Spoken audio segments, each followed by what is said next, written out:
بالله من شرور أنفسنا ومن سيئات أعمالنا من يهده الله فلا مضل له ومن يضلله فلا هادي له أشهد أن لا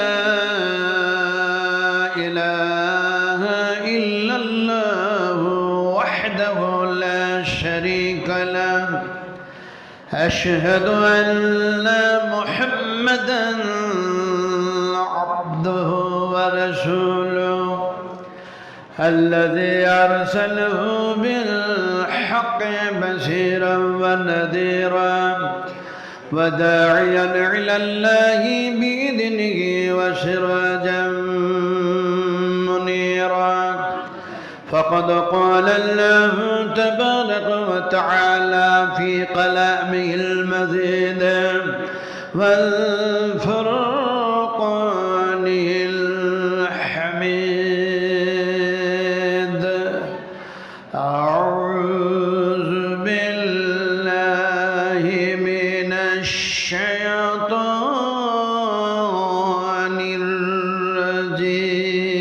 الرجيم بسم الله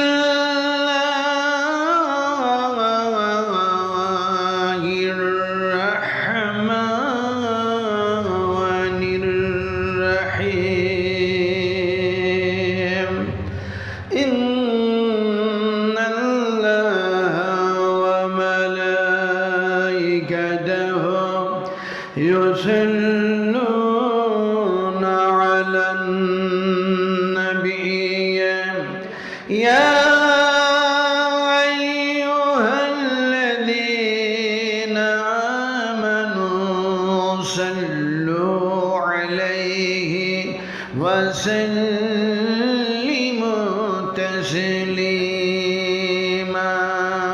يا اللهم صل على محمد وعلى آل محمد كما صليت على إبراهيم وعلى آل إبراهيم إنك حميد مجيد اللهم بارك على محمد وعلى آل محمد كما باركت على إبراهيم وعلى آل إبراهيم إنك حميد مجيد اللهم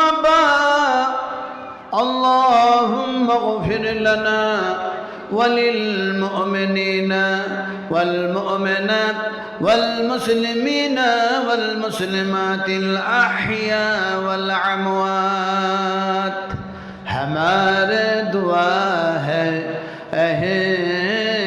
खुदा हो इस्लाम का बुलबुला शुदा अता कर सभी को हिदायत का नूर जलालत का अंधेरा हो जाए दूर या रब अगर तू करम करे वो बात ज़बा को जो दिल पर असर करे तकब्बल मिन्ना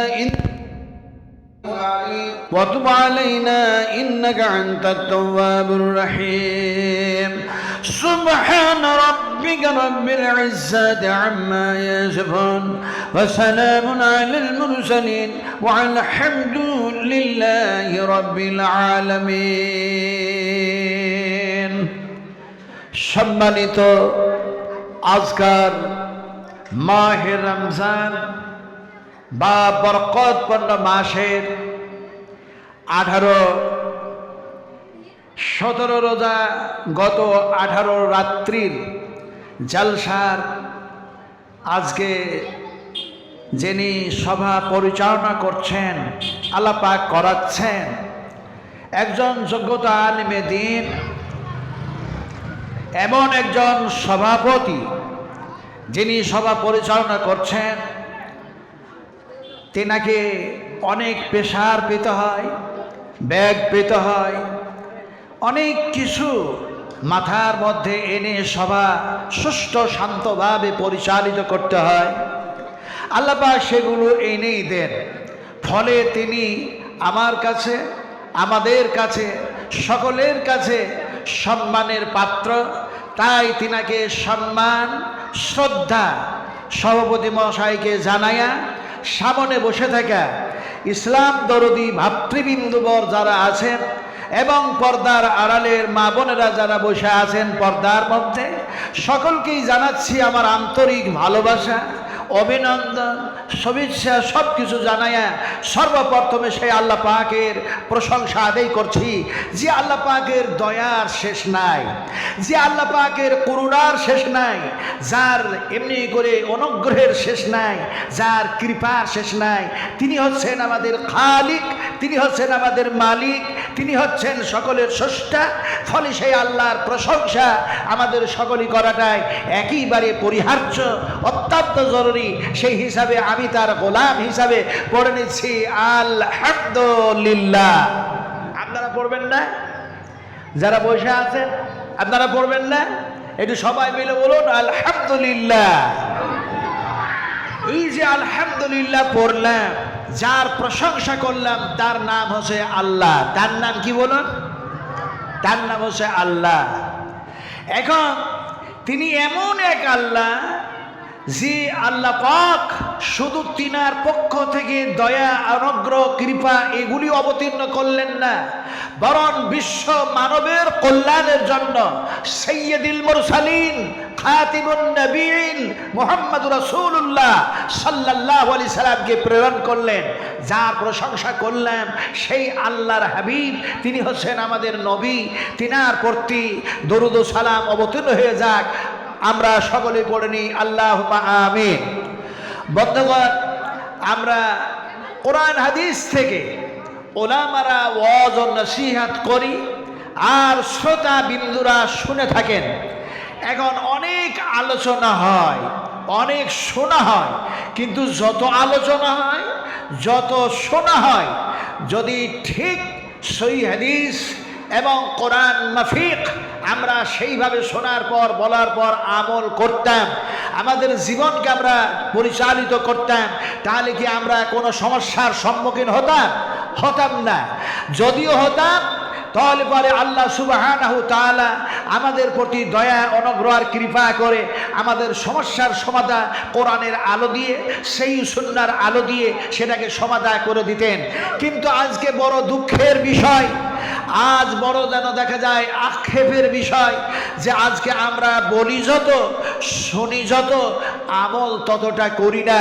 এখানেই যেন আমাদের আকীদা খারাপ হয়েছে, আমাদের ইতিকাদ, ইতিমাদ নষ্ট হয়েছে, আমাদের নিয়তগুলি দেখা যায় এক আর মুখে কথা হয় আর এক, আমাদের চলা হয় এক, বলা হয় আর এক, যার কারণে আজকে সারা বিশ্ব জুড়ে একটি যেন দেখা যায় বিশৃঙ্খলা সৃষ্টি হয়েছে। আল্লাহ পাক কি বলছেন শোনো। আল্লাহ পাকের যে দয়া কত, আমি একটা একটা করে যদি বর্ণনা করি আমার হায়াত শেষ হয়ে যাবে, কিয়ামত হয়ে যাবে, তারপরও আল্লাহর দয়ার কথা শুনে শেষ করতে পারবো না। ফলে আল্লাহ পাক কি বলছেন মানুষকে শোনাচ্ছেন, শোনো।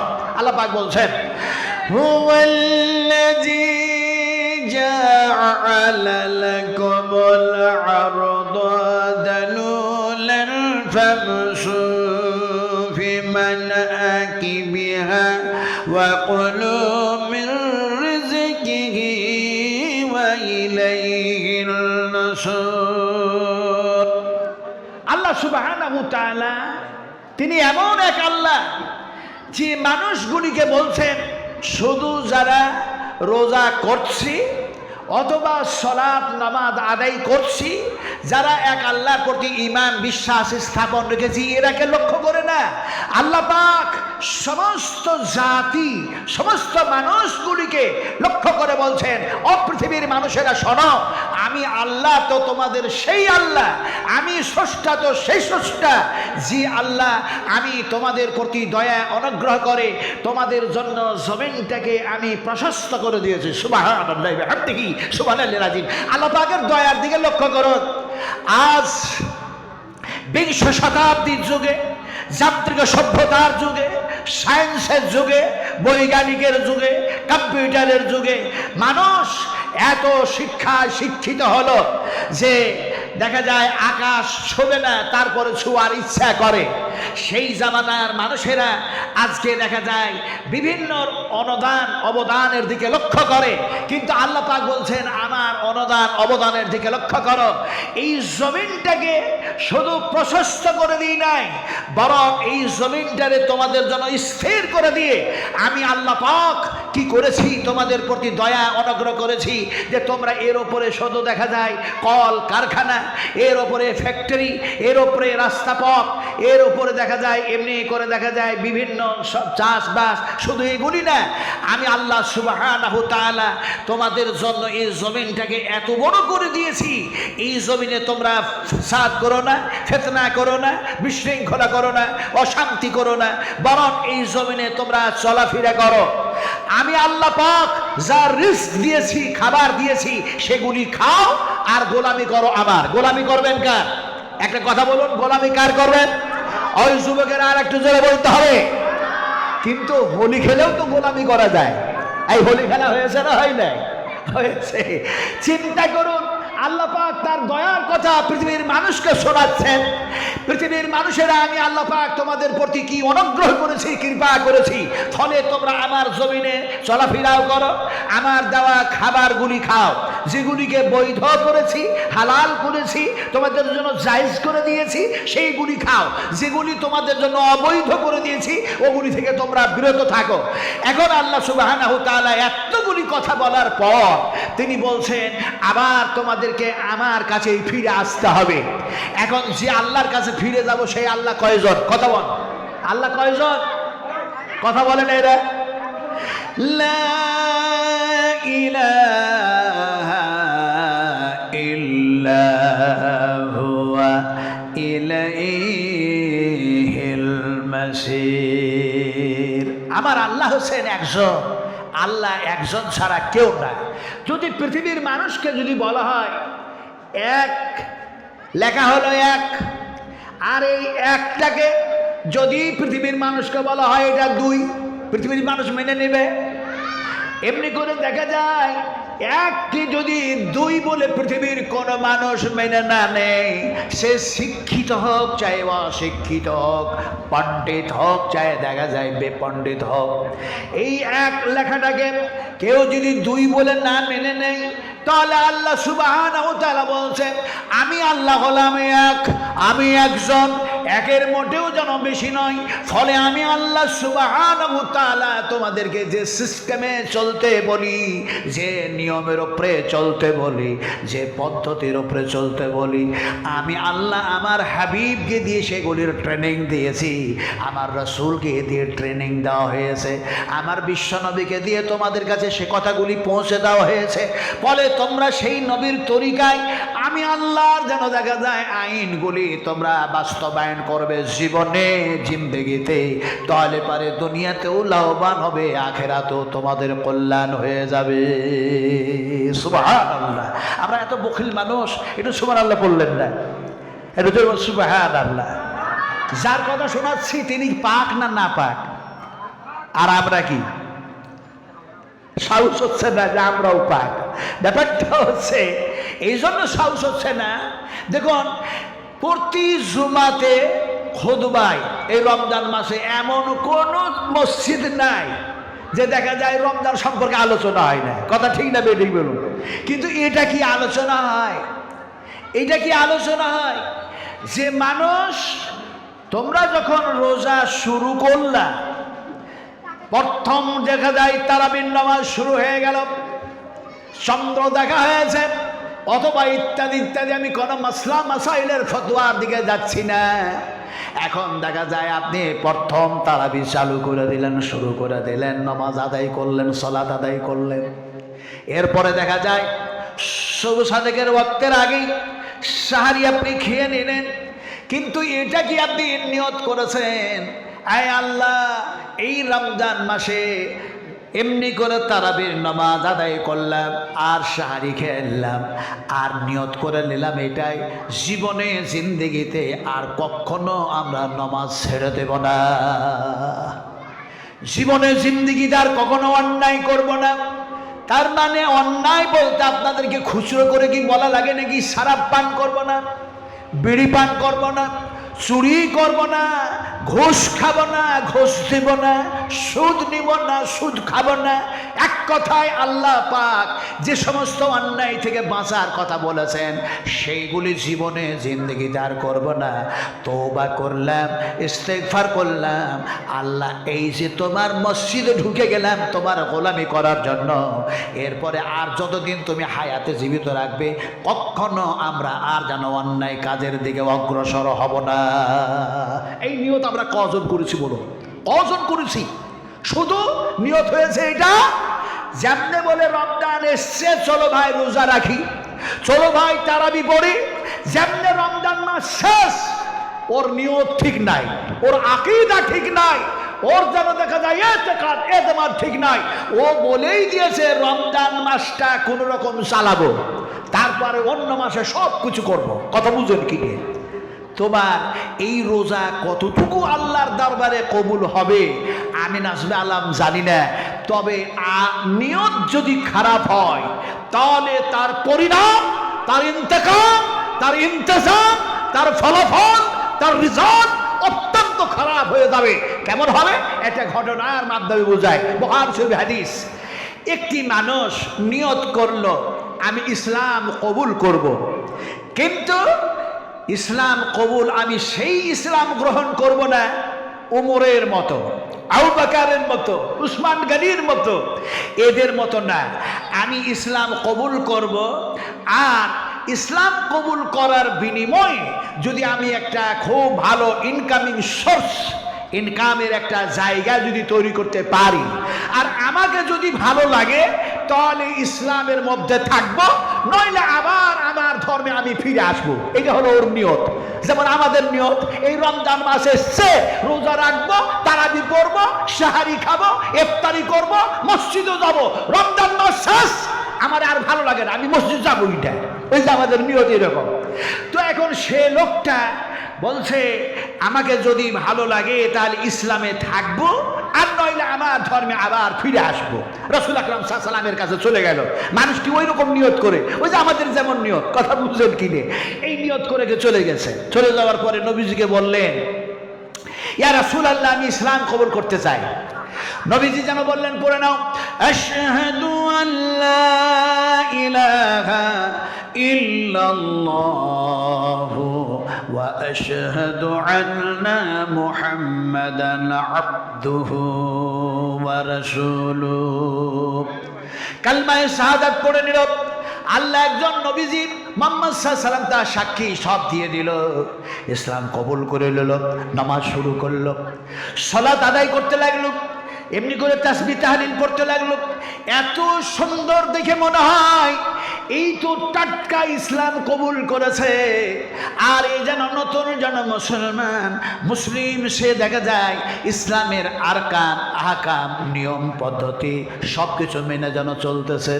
বিশ্বনবী তার দিকে ফলো করলেন, আর ফলো করার পরে বললেন তুমি যখন এত খারাপ ছিলে আর ইসলাম কবুল করে যখন এত ভালো হয়ে গিয়েছো, আমি মুহাম্মদ সাল্লাল্লাহু আলাইহি ওয়াসাল্লাম তোমাকে একটা কাজ দিচ্ছি, আজকে একটা কাজ দিচ্ছি, এই কাজটাতে তোমাকে আমি নিয়োগ করলাম।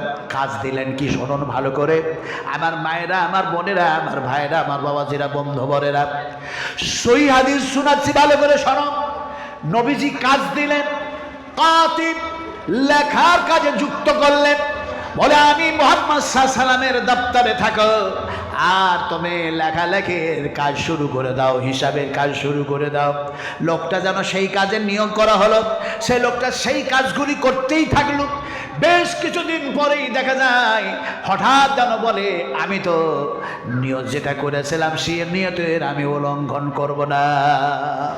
সে মুহাম্মদ সাল্লাল্লাহু আলাইহি সাল্লামকে তাওহীন করে সেই কাজ ছেড়ে দিয়ে সে আবার তার ধর্মে ফিরে গেল।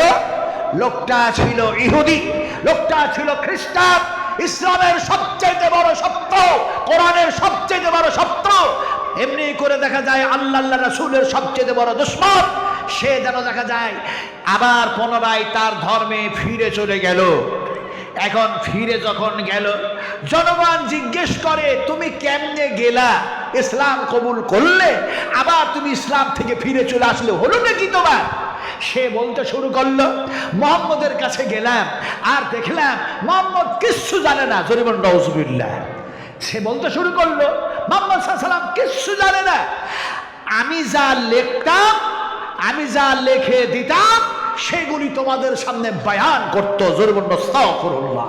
হায়রে মানুষ, কাযযাব, মিথ্যুক, মুহাম্মদ সাল্লাল্লাহু আলাইহি সাল্লামকে তাওহীদ করেছে, মুহাম্মদ সাল্লাল্লাহু আলাইহি সাল্লামের বিরুদ্ধে নানা রকমের মিথ্যা কথা বলেছে যে মুহাম্মদ সাল্লাল্লাহু আলাইহি সাল্লাম কিছু জানে না, ফলে আমি যা লিখে দিতাম তোমাদের সামনে সেইগুলি আলোচনা করত। কথা বুঝেন কিনে? এই কথা যখন সে বলল, আল্লাহ সুবহানাহু তাআলার নবী আমাদের রাসূল তিনি ধৈর্য ধারণ করলেন, তিনি সবর করলেন। আর আল্লাহ পাক বলেছেন, ইন্নাল্লাহা মা'আস সাবিরিন।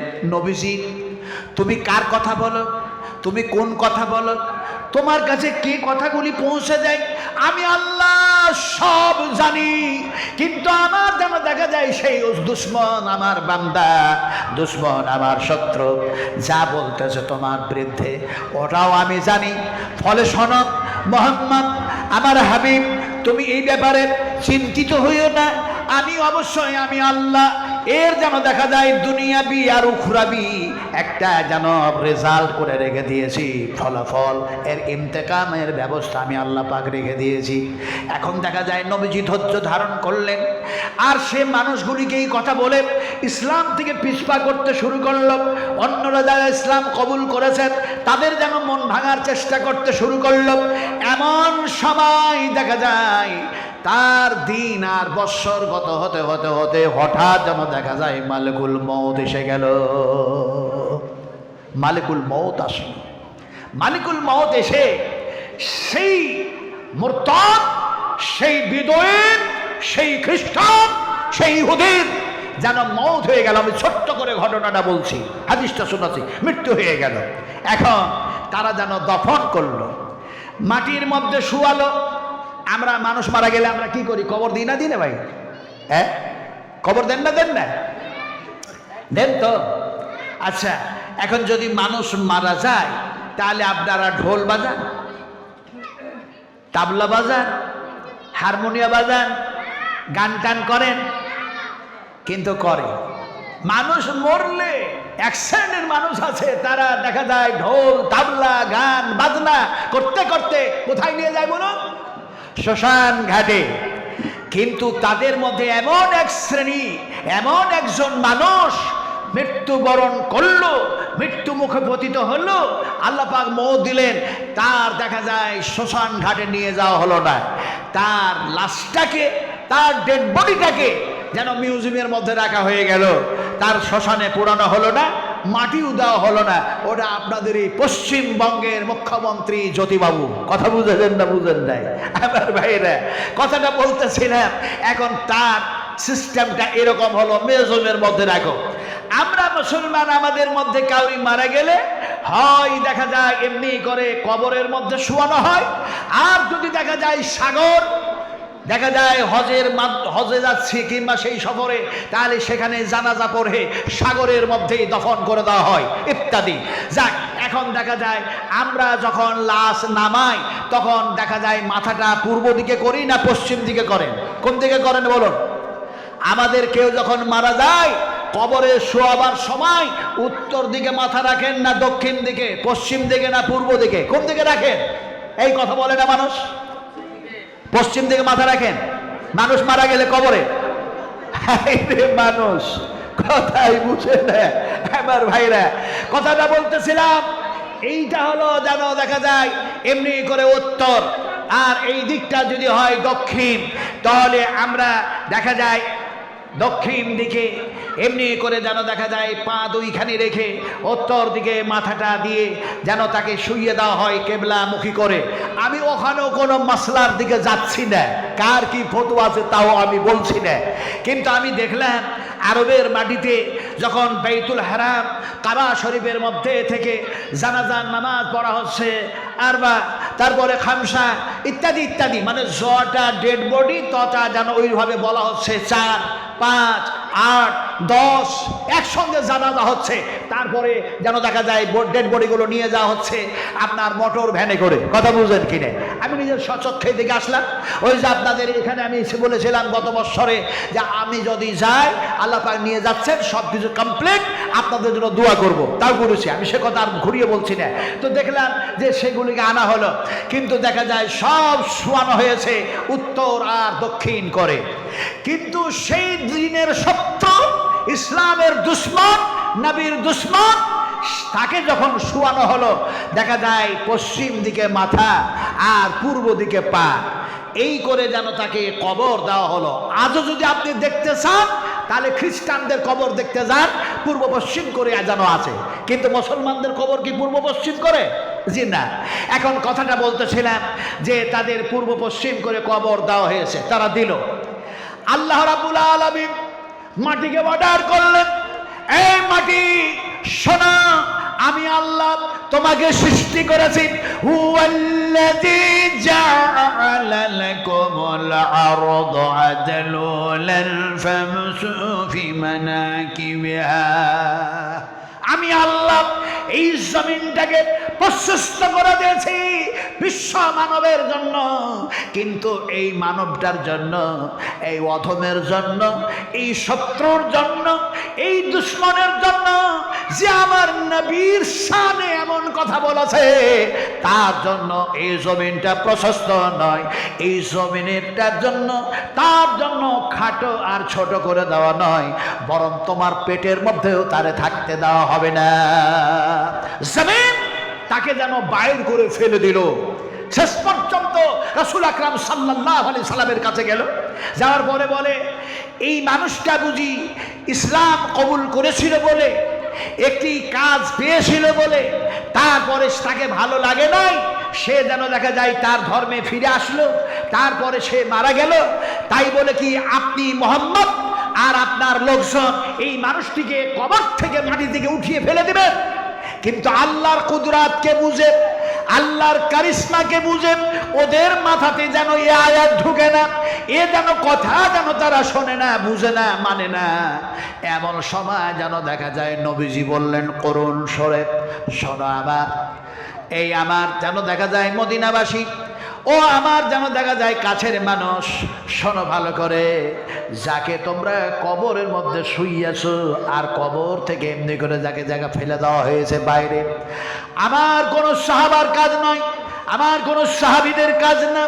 আমি মুহাম্মদ সাল্লাল্লাহু আলাইহি সাল্লাম বলছি, কোন মুসলমান এই কাজ করে নাই। তোমরা এরকম কথা কেন বলো? এখানে একটা কথা বলি, শুক্রবারের দিন, গত শুক্রবার ইয়াউমুল জুমা, জুমার দিন যখন দেখা যায় মসজিদে নামাজ হচ্ছে, সালাত আদায় হচ্ছে, মানুষ মুসলমান জুমার নামাজ পড়ার জন্য মসজিদে যাচ্ছে, সেই সময় দেখা যায় 189টা মসজিদ ফাঁকা নাই। 189টা মসজিদে গোটা দিকটা যেন দেখা যায় চাদর তিরফল দিয়ে ঢেকে দিতে হয়েছিল। কাদের ভয়ে? এই সমস্ত যারা ইসলামের শত্রু, যারা মসজিদের শত্রু, এই শত্রুদের ভয়ে মুসলমান চাইলো তাদের সঙ্গে আমরা বিশৃঙ্খলা করব না, আমরা এমনি করে অশান্তি করব না, কারণ আল্লাহ পাক বলেছেন জমিনটা তোমাদের জন্য প্রশস্ত করে দিয়েছি, এই জমিনে তোমরা অশান্তি, ফিতনা, ফাসাদ করো না, ফলে আমরা করব না। 189টা মসজিদকে যেন তিরফল দিয়ে ঢাকা হলো উত্তরপ্রদেশের মাটিতে। তারপরেও হোলি থেকে মসজিদকে বাঁচানো যায় নাই। আপনাদের পশ্চিম বাংলার মাটিতে বীরভূম জেলা সাঁইথিয়ার টাউনের ভিতরে এই গত জুমাতে দেখা যায় একজন যেন রং নিয়ে মসজিদে যেন ছিটাইয়া দিল। মসজিদে ছিটাইয়া দেওয়ার পর খুতবা শেষ হয়েছে, মুসলমানেরা সবর করে। এখন তারা সবর করেছে, তারপরে যখন সালাত শুরু হয়েছে তারা যেন দেখা যায় চিৎকার দিয়ে ঢোল বাজায়া যেন দেখা যায় তারা জয় শ্রীরামের ধ্বনি লাগিয়েছে। এখন জয় শ্রীরামের ধ্বনি লাগিয়ে তারপরে দেখা যায় মুসলমানগুলিকে উত্তেজিত করতে চেয়েছে। এখন মুসলমানদের নামাজ শেষ হয়েছে, এসে দেখে তখনও দেখা যায় তারা সেই স্লোগান দিচ্ছে আর রংগুলি মসজিদে ছিটাচ্ছে। মুসলমান আর চুপ থাকলো না। মুসলমানগুলি করলোটা কি, তাদের সাথে মোকাবেলা করতে গিয়ে আলহামদুলিল্লাহ আলহামদুলিল্লাহ সঙ্গে সঙ্গে যদি র্যাগ না নামানো হতো, পুলিশের ব্যবস্থা যদি পশ্চিমবঙ্গ সরকার না করত, আমার মনে হয় গোটা টাউনের সমস্ত সেই ইসলামের শত্রুগুলি একটিও কেউ বাঁচতে পারত না। মাত্র কিছুক্ষণের মধ্যে যেন তারাকে শাইস্তা করে ছেড়েছে। একদিকে দেখা যায় তারা খামর শরাব মদ্যপান করেছে। আমি প্রথমেই বলেছি আল্লাহ পাক বলেছেন আমার যেগুলি দেওয়া রিস্ক হালাল বৈধ সেগুলি খাও, অবৈধ খাবার খেও না, যেটা থেকে তোমাদেরকে বাঁচতে বলেছি। তারা শরাব পান করেছে, খামর পান করেছে, আর তারপরে দেখা যায় আল্লাহর ঘরের সঙ্গে দুশ্মনী করেছে। আর মুসলমানেরা সে সময় সহ্য না করে তারাও যেন বাঘের নাই টাইগারের নাই তাদের সাথে মোকাবিলা করেছে। কথাটা বলতেছিলাম, আপনারা দোয়া করুন, সেখানকার অনেক মুসলিম তারা যেন থানাতে বন্দী হয়ে আছে। কথা বুঝতে পারলেন কি না? ফলে আল্লাহর কাছে দোয়া করি, এই আল্লাহ যারা তোমার দ্বীনের জন্য লড়াই করে, তোমার হকের জন্য লড়াই করে, তোমার দ্বীনকে প্রতিষ্ঠা করার জন্য লড়াই করে, তোমার দ্বীনকে কায়েম করার জন্য লড়াই করে, তোমার মসজিদের হেফাজতের জন্য লড়াই করে। যদিও আব্রাহা বাদশাহ ভাঙতে এসেছিল, তুমি হেফাজত করেছিলে, কিন্তু এখন দেখা যায় এই তোমার গোলামেরা হেফাজত করার জন্য মোকাবেলা করেছে। ফলে আল্লাহুম্মা আনসুর মান নাসারা দীন মুহাম্মাদিন সাল্লাল্লাহু আলাইহি ওয়াসাল্লাম আহদুল মান খাযালা দীনা। একটু জোরে বলুন আল্লাহুম্মা আমিন, আরো জোরে বলুন আল্লাহুম্মা আমিন। কথা বলতে বলতে অনেক কথা বলার ইচ্ছা করে, কিন্তু আপনাদের শুধু বলতে চাই, আজ সেই যেন দেখা যায় ইহুদিটাকে যখন মাটি নিজে তাকে ফেলে দিল বাইর করে, মুহাম্মদ সাল্লাল্লাহু আলাইহি ওয়াসাল্লামের কাছে তারা যখন সেই প্রস্তাব নিয়ে গেল, নবীজি বললেন আমার সাহাবীরা এরকম কাজ করেন নাই, আমি তার সাক্ষী। আল্লাহু আকবার। নবী বলছেন আমি তার সাক্ষী, আমার সাহাবীরা এরকম কাজ করতে পারে না। তারা কি করল, সেই ডেড বডিটাকে আবার দেখা যায় পুনরায় আরো গভীর গর্ত করে, আরো গভীর গর্ত করে আবার যেন সেই ডেড বডিটা রাখা হলো। আবার রাত্রি হয়েছে, সকালবেলায় দেখে ডেড বডি আবার বাইরে পড়ে আছে। নবীজির কাছে গেল, আবার সেই কথাই বলে। নবীজি বললেন না। শেষ পর্যন্ত তারা আরো যেন দেখা যায় গর্ত করে সেই ডেড বডিটা রাখা হলো, লাশটা রাখা হলো। দেখা যায় আবার যেন ডেড বডি যেন কবরের বাইরে। তাদের মধ্যে যারা পাদ্রী ছিল, জ্ঞানী মানুষ ছিল, তারা বললো এটা মুহাম্মদ সাল্লাল্লাহু আলাইহি ওয়াসাল্লামের কাজ নয়, এটা যেন দেখা যায় সেই সমস্ত সাহাবা کرام মুসলমানদের কাজ নয়, নিশ্চয় যেন দেখা যায় এর আমলটাই খারাপ, যার কারণে মাটি তার সঙ্গে সেই ব্যবহার করতেছে। ফামাইয়ামাল মিসকাল যাররাতিল খায়রান ইয়ারা ওয়া মাইয়ামাল মিসকাল যাররাতিল শাররান ইয়ারা। যদি আমাদের নিয়ম, আমাদের আকীদা, আমাদের আমল যদি খারাপ হয়, তাহলে পরে ভালো করে শুনে রাখো, যারা নিয়ত করেছি এরকম রমজান মাস আসলো সব করলাম, রমজান মাস চলে গেল আমরা যাকার তাই হয়ে গেলাম, তাহলে আমাদের পরিণাম, আমাদের ইন্তেকাম, আমাদের ইন্তজাম, আমাদের ফলাফল, আমাদের রেজাল্ট কিয়ামতের মাঠে কি হবে এটা আমি জানি না।